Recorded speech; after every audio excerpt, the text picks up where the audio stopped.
আসসালামু আলাইকুম, স্বাগতম জানাচ্ছি বিবিসি নিউজ আন্তর্জাতিক সংবাদে। শুরুতেই সংবাদ শিরোনাম, এরপর বিস্তারিত। যুক্তরাষ্ট্র এবং ইসরায়েল ফের হামলা চালালে কঠোর জবাবের হুঁশিয়ারি ইরানের। হিজবুল্লাহ মাথা নত করবে না, সংঘাত নিরসনে 5 দাবি। ইরানের পরমাণু অস্ত্র থাকা উচিত নয়, রাজা চার্লসও আমার সঙ্গে একমত, ট্রাম্প। বাংলাদেশি কর্মীদের জন্য সুখবর দিল রোমানিয়া। এখন বিস্তারিত।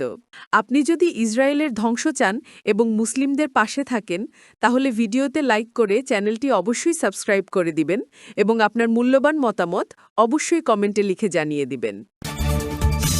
যুক্তরাষ্ট্র এবং ইসরায়েল ফের হামলা চালালে কঠোর জবাবের হুঁশিয়ারি ইরানের।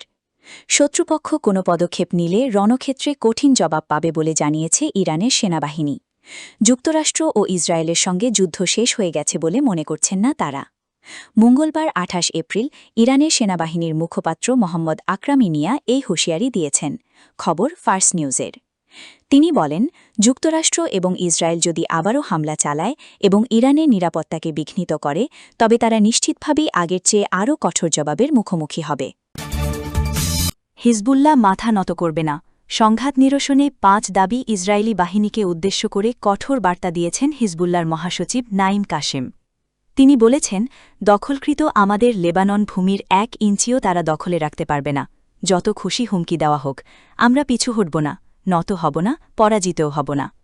দেওয়ায় বক্তব্যে তিনি আরও প্রতিশ্রুতি দেন যে বাস্তুচ্যুত বাসিন্দারা তাদের নিজ ভূমিতে ফিরে যাবে এবং পুনর্গঠন কার্যক্রম শুরু হবে। সমর্থকদের উদ্দেশ্যে তিনি বলেন, আমরা যেমন একসাথে প্রতিরোধ করে তুলেছি, তেমনি একসাথে পুনর্গঠনও করব। তার ভাষায়, বর্তমান পরিস্থিতি একদিকে সংঘর্ষ এবং অন্যদিকে পুনরুদ্ধারের পর্যায়। ইরানের পরমাণু অস্ত্র থাকা উচিত নয়, রাজা চার্লসও আমার সঙ্গে একমত, ট্রাম্প। মার্কিন প্রেসিডেন্ট ডোনাল্ড ট্রাম্প বলেছেন, ইরান যাতে কখনোই পরমাণু অস্ত্র তৈরি করতে না পারে সে বিষয়ে রাজা চার্লস আমার সঙ্গে একমত পোষণ করেছেন। মঙ্গলবার 28 এপ্রিল মার্কিন কংগ্রেসে ভাষণ দিয়েছেন যুক্তরাষ্ট্রে সফররত ব্রিটিশ রাজা তৃতীয় চার্লস। একই দিন হোয়াইট হাউসে মার্কিন প্রেসিডেন্ট ডোনাল্ড ট্রাম্পের সঙ্গে রাষ্ট্রীয় নৈশভোজে অংশ নেন তিনি। যুক্তরাষ্ট্র সফররত যুক্তরাজ্যের রাজা তৃতীয় চার্লসের সম্মানে আয়োজিত নৈশভোজে ইরান পরিস্থিতি নিয়ে কথা বলেছেন মার্কিন প্রেসিডেন্ট ডোনাল্ড ট্রাম্প। হোয়াইট হাউসের এ অনুষ্ঠানে দেওয়া বক্তব্যে ট্রাম্প বলেন, ইরান যাতে কখনোই পরমাণু অস্ত্র তৈরি করতে না পারে সে বিষয়ে রাজা চার্লস তার সঙ্গে একমত পোষণ করেছেন। বর্তমানে মধ্যপ্রাচ্য পরিস্থিতি নিয়ে তার প্রশাসন কাজ করছে জানিয়ে ট্রাম্প বলেন, সেখানকার অবস্থা খুবই ইতিবাচক দিকে যাচ্ছে।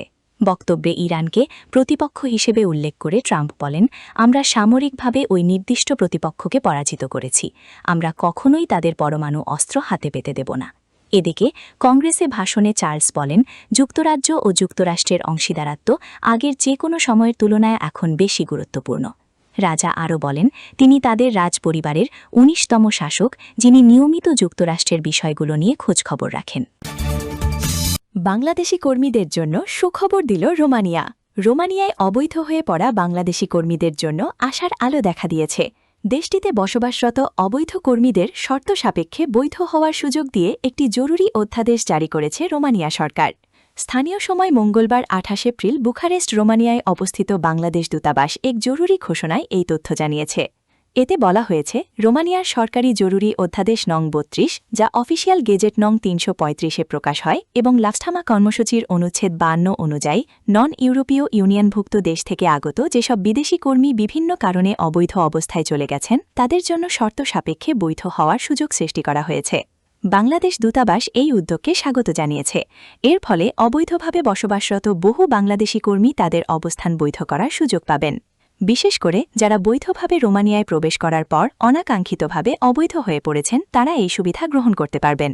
উদাহরণস্বরূপ, কেউ যদি ওয়ার্ক ভিসা রোমানিয়ায় আসার পর সংশ্লিষ্ট কোম্পানি তাকে নিয়োগ দিতে অস্বীকৃতি জানায় এবং তিনি যদি 90 দিনের মধ্যে নতুন কোনো নিয়োগকর্তা খুঁজে না পান, তাহলে তিনি স্বাভাবিকভাবেই অবৈধ অবস্থায় চলে যান।